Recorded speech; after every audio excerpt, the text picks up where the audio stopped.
नमस्कार, आप देख रहे हैं आज तक। आपके साथ मैं हूं अर्पिता आर्या। कोरोना का नया वेरिएंट तेजी से फैल रहा है। भारत में ओमिक्रॉन के मरीजों की संख्या लगातार बढ़ रही है। एक्सपर्ट देश को आगाह कर रहे हैं कि अभी भी वक्त है, संभल जाओ। महाराष्ट्र, राजस्थान और दिल्ली में ओमिक्रॉन के मामलों में तेजी से इजाफा हुआ। ऐसे में तीसरी लहर का डर दोगुना हो गया है।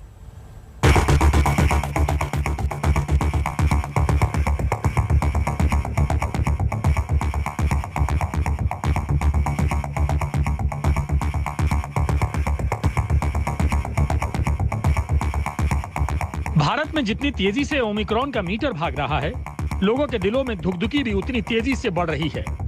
देखते ही देखते ओमिक्रॉन के केस बढ़ते जा रहे हैं। महाराष्ट्र, राजस्थान, दिल्ली, केरल, गुजरात, कर्नाटक, तेलंगाना, पश्चिम बंगाल, आंध्र प्रदेश, चंडीगढ़, तमिलनाडु और इस तरह से ओमिक्रॉन अब तक भारत के 11 राज्यों में फैल चुका है। अब आपको बताते हैं कि ओमिक्रॉन के तेजी से भागते इस मीटर से डरना क्यों जरूरी है। तो सुनिए और याद कीजिए। पिछले साल 20 दिसंबर को कोरोना के डेल्टा वेरिएंट की पहचान हुई थी और कुछ ही महीनों बाद यानी अप्रैल 2021 में भारत में डेल्टा के चलते कोरोना की दूसरी लहर आ गई। उसके बाद जो मंजर था उसे सोचकर ही रोंगटे खड़े हो जाते हैं। अस्पतालों के बाहर तड़पते लोग, जिंदगी की ऑक्सीजन के लिए भटकते लोग। कोरोना की दूसरी लहर ने कोहराम मचा दिया और अब कोरोना का नया वेरिएंट ओमिक्रॉन आया है। दुनिया के देशों ने इसे घातक मानना शुरू कर दिया है।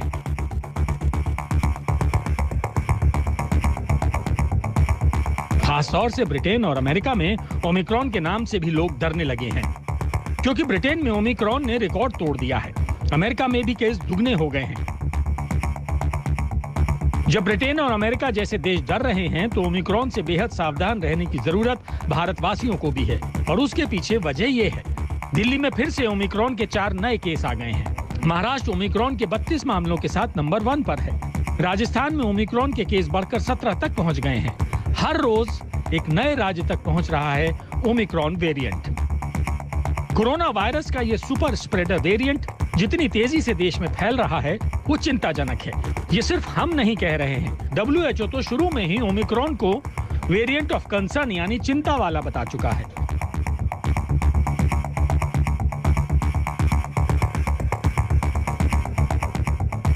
देश की राजधानी दिल्ली में ओमिक्रॉन के 4 और नए मामले सामने आए हैं और इस तरह दिल्ली में ओमिक्रॉन से संक्रमित लोगों की संख्या 10 हो चुकी है।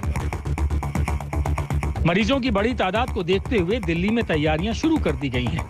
दिल्ली के LNJP अस्पताल में ओमिक्रॉन मरीजों के लिए रिजर्व बेड्स की संख्या 40 से बढ़ाकर 100 कर दी गई है, क्योंकि दिल्ली में मिले ओमिक्रॉन के 10 में से 9 मरीज LNJP अस्पताल में भर्ती हैं, जबकि एक को ठीक होने के बाद छुट्टी दे दी गई है।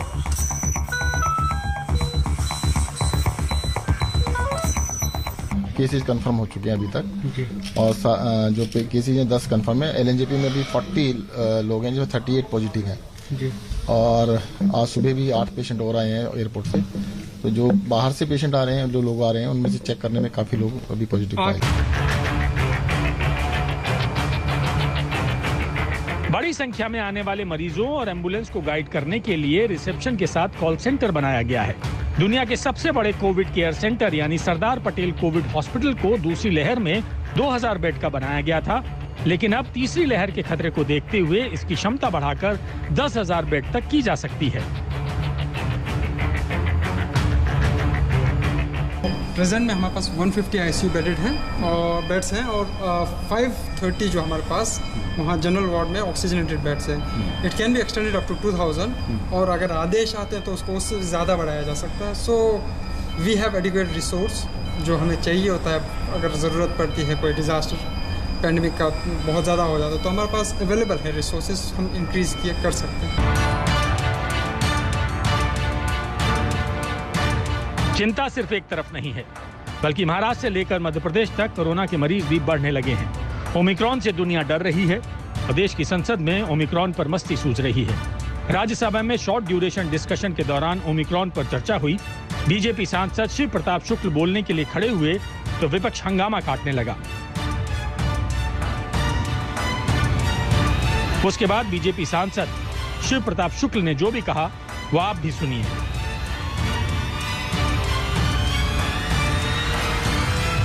हम सब ओमिक्रॉन पर चर्चा कर रहे हैं और हमारे सामने ही ओमिक्रॉन खड़ा है। प्लीज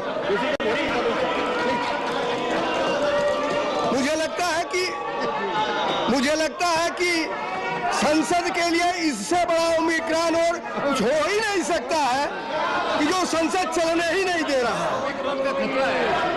इस नाते इस पूरे लोकतंत्र को खतरा पैदा हो गया है इन ओमिक्रॉनों से। तो इन ओमिक्रॉनों को शांत करने के लिए आप भी बैठे हुए हैं, उसके बावजूद ये शांत नहीं हो रहे। समूचे देश को यह समझना होगा कि ओमिक्रॉन पर हंसने की नहीं बल्कि सोचने की जरूरत है, हंगामे की नहीं बल्कि प्लानिंग की जरूरत है, क्योंकि एक्सपर्ट्स अलर्ट कर रहे हैं कि फरवरी में ओमिक्रॉन भारत में पीक पर होगा। अगर नहीं संभले तो कोरोना की तीसरी लहर का खतरा और भी बढ़ जाएगा। दिल्ली से वरुण सिन्हा के साथ आज तक ब्यूरो।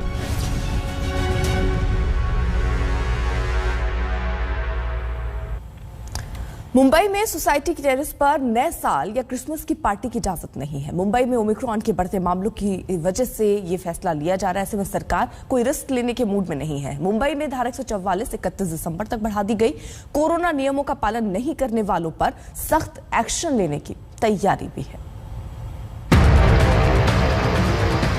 16 दिसंबर शुरू होते ही रात 12 बजे से मुंबई पुलिस एक्शन में आ गई और 31 दिसंबर तक ये एक्शन जारी रहेगा।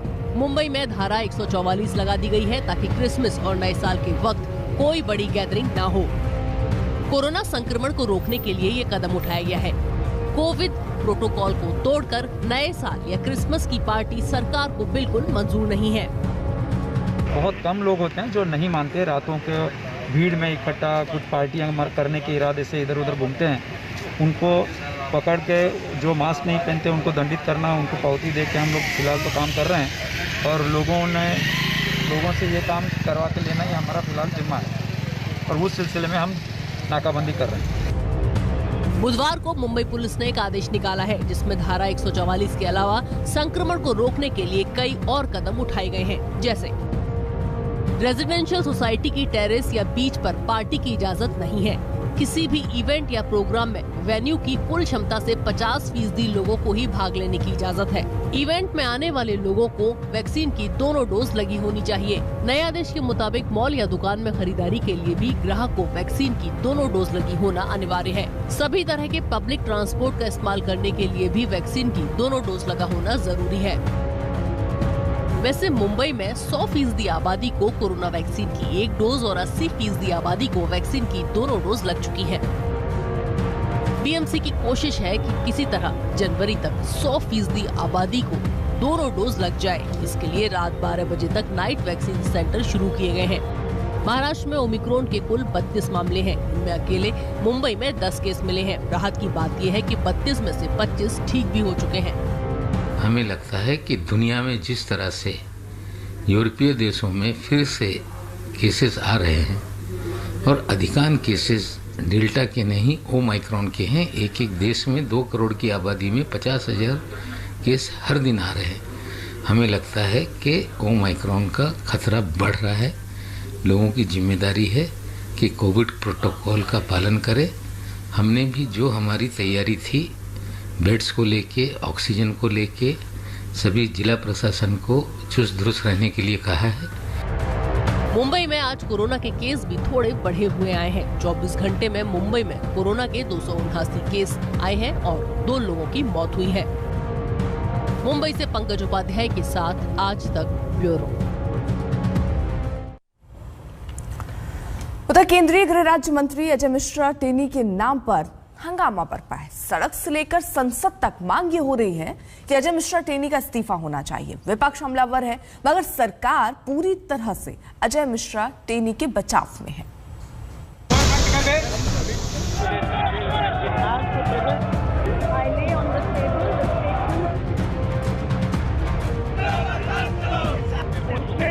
संसद में हंगामा बरपा है टेनी के नाम पर। सड़क पर कोहराम मचा है टेनी के नाम पर। तो अजय मिश्रा टेनी होंगे देश के गृह राज्य मंत्री, होंगे अपने इलाके के बाहुबली भी, होंगे राजनीति के दबंग भी, लेकिन फिलहाल तो वो बीजेपी के गले की हड्डी हो गए हैं।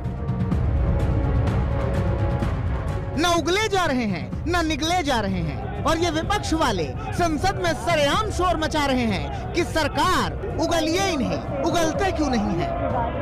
जो यहाँ के मंत्री हैं उन्होंने किसानों को मारा है, उनको इस्तीफा देना चाहिए। आप सीनियर मेंबर है, आप प्रश्न वही मैं बोल रहा हूँ, आपको प्रश्न अरे बोलने तो दीजिए। हाँ बोलिए ना, बोलने तो दीजिए। आप प्रश्न पूछिए। तो जो उसने जो उसका जो इन्वॉल्वमेंट है विषय कंस्पिरेसी जो की है, आपने प्रश्न पूछा, उस पर समय दूंगा, उसकी सजा मिलनी चाहिए। आप प्रश्न पे पूछे और उसको सजा मिलनी चाहिए। आप प्रश्न पूछिए।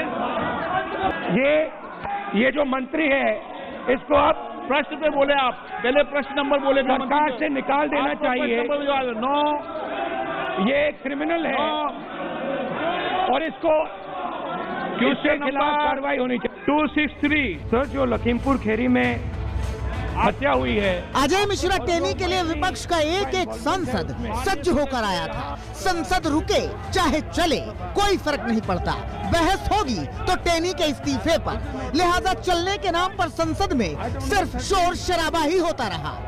बड़ी मुश्किल से कृषि कानून पर सरकार किसानों को मना पाई थी, मगर लखीमपुर में मारे गए किसानों के मामले में एसआईटी की रिपोर्ट ने अजय मिश्रा टेनी से उनका बुद्धि विवेक छीन लिया। ऐसे तमतमाए जैसे चलता फिरता कोई सामान्य आदमी खींच जाए। देश ने किसी गृह राज्य मंत्री को सरेआम ऐसे सबके सामने गालियां देते हुए पहली बार सुना था। मंत्री जी, आपके बेटे पर जो और धाराएं लग गई हैं उस पर क्या काम है, उस काम के बारे में बात करो कि धाराओं के बारे में नहीं, जो एसआईटी नहीं जानती। ऐसा है, बेवकूफी के सवाल मत करा करो। खराब है क्या? इस वीडियो ने अजय मिश्रा टेनी के खिलाफ आक्रोश की आग को धधका दिया। बीजेपी भी बैकफुट पर ही है।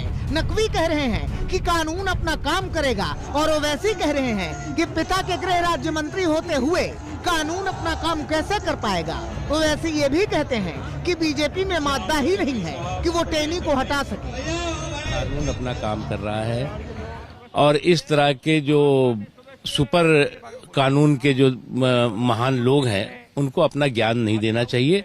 निष्पक्षता के साथ, मजबूती के साथ कानून अपना काम कर रहा है। हमारा स्पष्ट मानना है कि जो भी कानून के तहत कार्रवाई होनी चाहिए वो हो रही है, उसमें जो है वो किसी को ज्ञान देने की आवश्यकता नहीं है। ये नहीं बोल सकते बीजेपी के नहीं, बेटा अलग है बाप अलग है। भाई जब उसी घर में आपने पूरी कॉन्स्पिरेसी की, गाड़ी मंत्री जी की है और उन्होंने उस कत्ल से पहले उन्होंने धमकी भी दी थी इस मिनिस्टर ने, तो ये बिल्कुल सही है। और कॉन्स्टिट्यूशनल मोरालिटी का तकाजा ये है कि प्रधानमंत्री नरेंद्र मोदी फौरन इनको अपनी कैबिनेट से बरतरफ करें।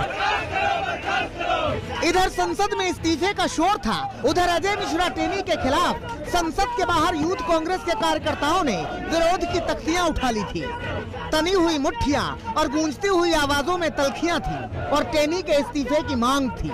पार्लियामेंट से लगभग 2 किलोमीटर की दूरी पर आप देख सकते हैं यूथ कांग्रेस के जो नेता हैं वो लोग यहाँ पे प्रदर्शन कर रहे हैं। लखीमपुर खीरी के मसले पर यहाँ पर जो है प्रदर्शन चल रहा है और अजय मिश्रा टेनी जो कि एमओएस होम है उनके रेजिग्नेशन की मांग कर रहे हैं। यहाँ पर आप देख सकते हैं यूथ कांग्रेस के जो नेता हैं पुतले फूंक रहे हैं और यहाँ पर जो है पुलिस इन्हें बार बार कह रही है कि सेक्शन 144 लगा हुआ है। और आप जान सकते हैं यहाँ यूथ कांग्रेस का जो दफ्तर है रायसीना रोड पे, वहाँ से होते हुए ये लोग आगे जो है संसद की ओर जाना चाह रहे थे, लेकिन इनको यहीं पे रोक दिया गया बैरिकेडिंग करके। इधर दिल्ली में अजय मिश्रा टेनी के विरुद्ध विरोध का तूफान उठा था, उधर लखनऊ में टेनी के खिलाफ समाजवादी आक्रोश बरपा था, मगर दोनों जगह मांग एक ही थी, इस्तीफा। टेनी इस्तीफा दे या बीजेपी टेनी का इस्तीफा ले। अजय मिश्रा टेनी की बर्खास्तगी को लेकर बवाल बढ़ता जा रहा है। तमाम विपक्षी दलों ने आज विधानसभा के बाहर प्रदर्शन किया है। इस वक्त समाजवादी पार्टी के विधायक और विधान परिषद के लोग मौजूद हैं और उनके हाथों में वो तख्तियां हैं जिसमें बाकायदा गाड़ियों से जो किसान कुछ ले जा रहे हैं। विधानसभा के बाहर इस तरीके का प्रदर्शन चल रहा है। इस मामले में कल सबने देखा कि किस तरीके से खुद अजय मिश्रा टेनी ने पत्रकारों के साथ बर्ताव किया। अजय मिश्रा टेनी का मामला तूल पकड़ रहा है। यूपी में चुनाव है और समाजवादी पार्टी के पास टेनी का मुद्दा सबसे जबरदस्त है। कांग्रेस भी टेनी के सहारे अपनी राजनीति को साधने की कोशिश में है। कहना गलत नहीं होगा कि टेनी के गुस्से ने विपक्ष को मौका दिया और बीजेपी को बैकफुट पर ला दिया। अब सवाल यह है कि अजय मिश्रा टेनी के खिलाफ धधकती आक्रोश की आग कब बुझेगी। लखनऊ से कुमार अभिषेक और दिल्ली से मौसमी सिंह और जितेंद्र बहादुर सिंह के साथ आज तक ब्यूरो।